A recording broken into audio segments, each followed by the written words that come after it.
Saya telah membaca rekam medis pasien. Pasien bernama Mbak Isna atau Nona Isna, berusia 25 tahun, yang dimana pasien didiagnosa kanker payudara stadium 2, dan pasien merasa bahwa keluarganya tidak mendukungnya dalam aspek ekonomi untuk memenuhi pengobatan kanker payudaranya, dan dia merasa takut mengenai kondisi kesehatannya ke depannya.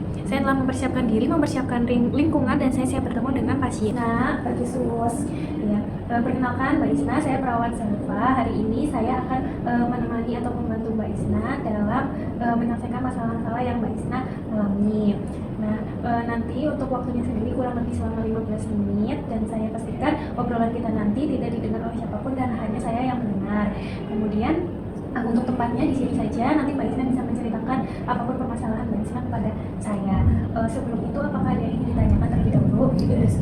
Baik, jika tidak ada, kita langsung saja mulai ya. Mbak Isna bisa menceritakan permasalahan yang Mbak Isna alami saat ini.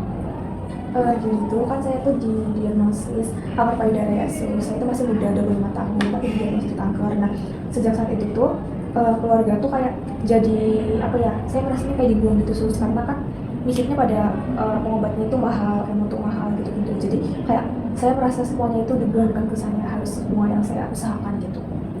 Baik, jadi Mbak Isna tadi merasa bahwa Mbak Isna ini dibuang oleh keluarganya, atau keluarganya tidak mau mengurus mengenai biaya pengobatan untuk Mbak Isna sendiri ya. Nah, terkait kondisi kesehatan Mbak Isna sendiri saat ini, apakah Mbak Isna merasa khawatir begitu kondisi Mbak Isna, kesehatan Mbak Isna ke depannya mengenai kanker payudara yang Mbak Isna alami? Iya sus, karena kan saya waktu pertama kali diagnosa sudah stadium 2, jadi saya khawatir ke depannya gitu, takut makin parah. Baik, jadi bisa saya simpulkan tadi permasalahan Mbak Isna, yaitu yang pertama karena keluarga Mbak Isna tidak mendukung Mbak Isna dalam hal pengobatan, dan juga Mbak Isna merasa takut dan khawatir mengenai kondisi kesehatan Mbak Isna. Nah, sebelumnya saya akan menanyakan terlebih dahulu apa saja yang sudah Mbak Isna lakukan setelah Mbak Isna didiagnosa penyakit kanker payudara stadium 2. Jadi saya udah cari-cari info terkait kayak penyebarannya, terus kayak pengobatannya sih pasti, terus terkait info kayak pengobatan biar gratis kayak gitu. Tapi baru saya cari, belum saya terapkan kayak gitu terus. Oke, tadi sudah sangat baik ya, Mbak Isna sudah mau mencari tahu mengenai kondisi kesehatan Mbak Isna saat ini, dan Mbak Isna sudah mau mencari tahu pengobatan atau alternatif pengobatan yang bisa Mbak Isna jalani. Nah, setelah itu bagaimana perasaan Mbak Isna setelah mencari tahu hal tersebut? Sebenarnya sih dari yang saya baca itu bisa gitu kayak ditanggung pemerintah atau apa gitu, cuma saya belum mencari tahu lebih lanjut dan belum menerapkannya juga.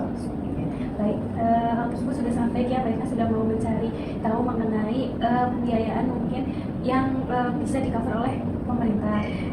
Nah, kemudian saya akan memberikan sedikit saran mungkin kepada Mbak Isna yang bisa Mbak Isna lakukan.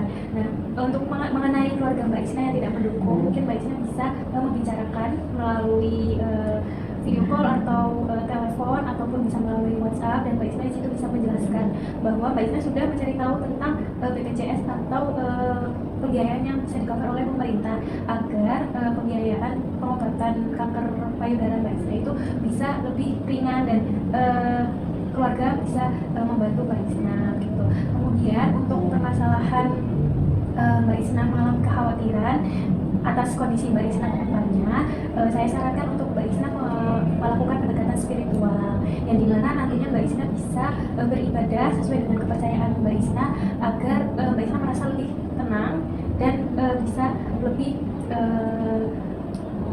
tidak merasa khawatir dengan kondisi kedepannya, dan memasrahkan semua urusan kepada Tuhan gitu. Mungkin dari saran-saran yang sudah saya berikan, bagaimana perasaan Mbak Isna? Apakah Mbak Isna akan melakukan saran tersebut, atau Mbak Isna mungkin hanya memilih salah satu saja?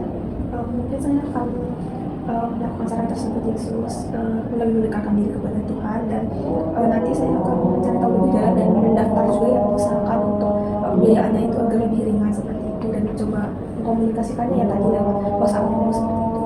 Baik, bagus sekali ya Mbak Isna sudah mau melakukan dua strategi tadi.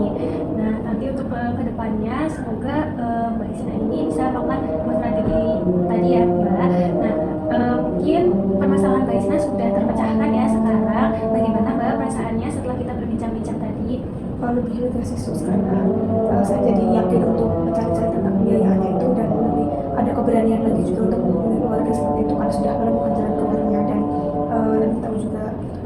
tetap harus mendekatkan diri juga gitu kan seperti itu. Baik sekali ya Mbak Isna, sudah mau melakukan strategi coping atau saran yang sudah saya berikan tadi ya. Nah kemudian untuk mungkin yang sudah Mbak Isna lakukan setelah didiagnosa kanker payudara tersebut, itu juga sudah merupakan langkah yang baik yang bisa terus Mbak Isna lakukan gitu. Mungkin untuk perbincangan kita sudah selesai sampai di sini. Sebelumnya apakah ada yang ingin ditanyakan atau diceritakan kembali Mbak? Tidak ada cukup. Baik, jika tidak ada, mungkin untuk kontrak selanjutnya Mbak Isna bisa konsultasi kembali dengan saya mungkin mengenai permasalahan yang mungkin belum bisa terselesaikan gitu. Untuk itu jika sudah selesai saya izin untuk kembali keluar. Terima kasih Mbak Isna, saya izin kembali. Terima kasih Sobat. Setelah dilakukan konsultasi mengenai dukungan coping keluarga kepada Nona Isna usia 25 tahun yang didiagnosis terkena kanker payudara stadium 2. Respon pasien sebelum dilakukan yaitu pasien merasa takut, khawatir akan kondisi kesehatannya, dan pasien merasa dirinya tidak diurus oleh keluarganya, masalah pembiayaan. Dan saat dilakukan konsultasi pasien kooperatif dan mau menceritakan masalahnya. Setelah dilakukan pasien merasa lebih tenang dan juga lebih lega, dan pasien akan melakukan saran dari perawat. Kemudian untuk kontrak selanjutnya akan diadakan konsultasi kembali mengenai permasalahan yang belum bisa diselesaikan oleh pasien. Purwokerto 6 April 2026, Tertada Perawat Salva.